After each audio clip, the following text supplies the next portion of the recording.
నానా నానా హలో నానా వినిపిస్తుందా? అలా పిలుస్తూనే ఉండమ్మా, వినాలనుంది. నానా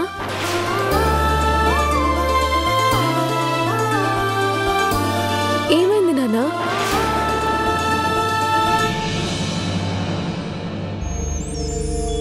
ఏం లేదమ్మా, నేను చేసిన పాపాలన్నీ గుర్తుకొస్తున్నాయి. నన్ను క్షమించగలవా అమ్మా? దయచేసి అలా మాట్లాడకండి నానా. లేదమ్మా, నీ విషయంలో నేను ఎంత కఠినంగా ఉన్నానో, నీతో ఎంత కర్కశంగా మాట్లాడానో నాకు ఇప్పటికీ గుర్తే. దాదాపు 10 ఏళ్లుగా నిన్ను నిందించడం, మాటలు అనడం తప్ప ఏ రోజు తండ్రిగా ప్రేమను చూపించలేదు. నిన్ను అర్థం చేసుకోలేదు. అయినా నువ్వు ఈ దుర్మార్గుడైన తండ్రి మీద ప్రేమను చూపిస్తూనే ఉన్నావు. దాన్ని నేను ఇప్పటికి గాని తెలుసుకోలేకపోయానమ్మా. ప్లీజ్ నానా అలా మాట్లాడొద్దు. చెప్పని అమ్మా, ఇప్పటికైనా నేను చేసిన పాపాల్ని చెప్పి కడిగేసుకోనివ్వు. అదేం లేదు నాన్నా, మీరు తప్పు కాదు. నేనే బుద్ధిగా ఉండలేదు. నా అల్లరితో మిమ్మల్ని చాలా ఇబ్బంది పెట్టాను నాన్నా. లేదమ్మా, నీకు సంతోషంగా ఉండడం ఎలానో తెలుసు.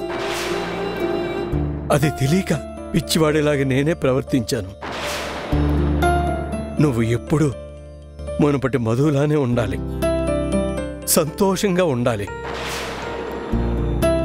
నువ్వు నిలబెట్టింది నా పరువును మాత్రమే కాదమ్మా, నా ప్రాణాల్ని కూడా. నువ్వే గనక పెళ్లి పీటల మీద కూర్చొని ఈ పెళ్లి చేసుకోపోయి ఉండుంటే ఈ పాటికి ఏదో ఒక క్షణంలో మీ నాన్న గుండె ఆగిపోయి ఉండేది.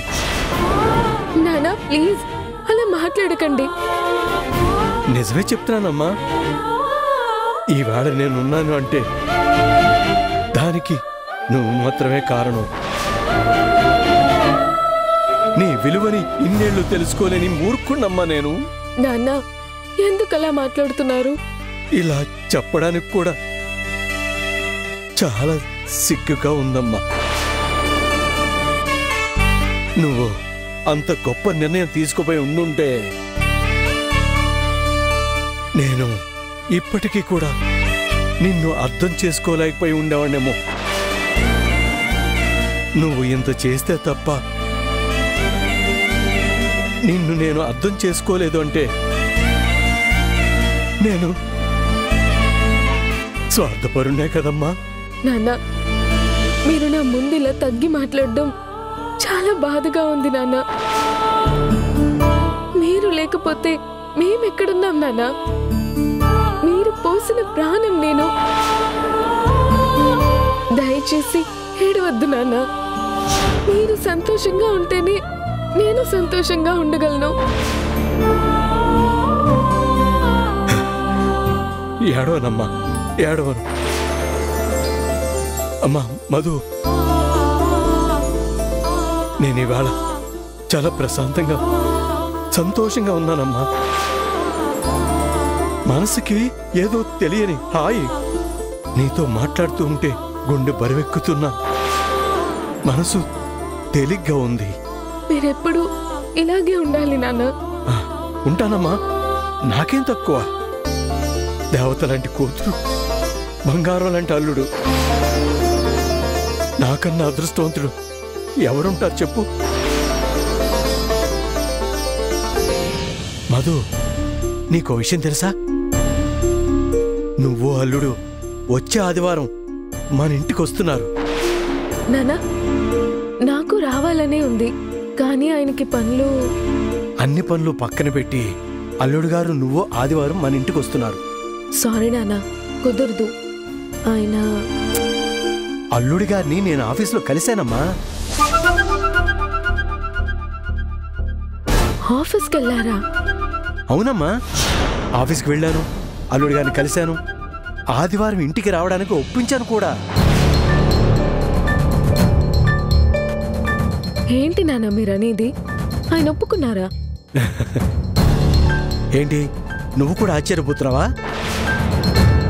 మీ మామగారికి తెలిస్తే వాడు ఇంకెంత ఆశ్చర్యపోతాడో. ఎవరైనా చెప్పే పద్ధతుల్లో చెప్తే అర్థం చేసుకుంటారమ్మా. నా అల్లుడు నన్ను అర్థం చేసుకున్నాడు. నేను అన్ని ఏర్పాట్లు చేసుకుని రెడీగా ఉంటానమ్మా. నేను వెళ్ళి ఈ విషయం మీ అమ్మకి నాన్నమ్మకి వెంటనే చెప్పాలి. వాళ్ళు విన్న వెంటనే ఎగిరి గంతేస్తారనుకుంటా. ఉంటానమ్మా, జాగ్రత్త.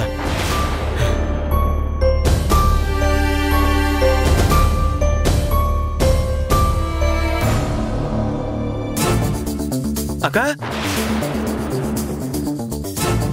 అక్క అక్క అక్క అక్క ఒరే ఒరే ఒరే ఒరే ఏంట్రా పరుగులు? పడితే పళ్ళు రాలతాయి. పళ్ళు రాలితే కట్టించుకోవచ్చు, అవతల కొంపలే కూలిపోతున్నాయి. కొంపలు కూలిపోవడం ఏంట్రా? అవునక్క, నీ ముద్దుల కొడుకు కొంప కూల్చే పని చేశాడు. ఏం చేశాడ్రా? వాడు ఆఫీస్కు వెళ్ళాడంట. వాడంటే ఎవడ్రా? కంగారులో వాడి పేరు నాకు గుర్తుకు రావట్లేదే. ఆ మధు వాళ్ళ నాన్న. ఆఫీస్కా? వాడికేం పని అక్కడ? వాడు చూడ్డానికి మామూలుగానే ఉంటాడు గాని విక్రమార్కుడికి కజిన్ బ్రదర్లా ఉన్నాడు. కూతుర్ని అల్లుణ్ణి ఇంటికి తీసుకెళ్ళడానికి బావకు ఫోన్ చేసి అడిగితే కుదరదన్నాడు కదా. అందుకే వాడు డైరెక్ట్గా ఆఫీస్కు వెళ్ళి వచ్చే ఆదివారం వీడు పెళ్ళాంతో కలిసి అత్తారింటికి వెళ్ళడానికి ఒప్పుకునేలా చేశాడంట. నన్ను కొడతావేంటక్క? నమ్మకం కుదరకపోతే గిల్లి చూసుకోవచ్చు కదా, దానికి కొట్టాలా? అమ్మ మీద ఒట్టు, వాడు నిజంగానే వెళ్తున్నాడంట. ఒరే దొంగ సచ్చినుడా, నా మీద ఒట్టేస్తావేంట్రా? వాడు వెళ్ళేది నిజమే కదే, నీకేం కాదులే, ఊరుకో. ఆపండి. అసలు వాడెలా ఒప్పుకున్నాడ్రా? ఆ రామచంద్ర ఏం చెప్పి ఒప్పించుంటాడు వాణ్ణి? నీ కొడుకు అపరిచితుడి అమ్మ మొగుళ్ళ తయారయ్యాడు. నిమిషానికి ఒక రకంగా ఉంటున్నాడు.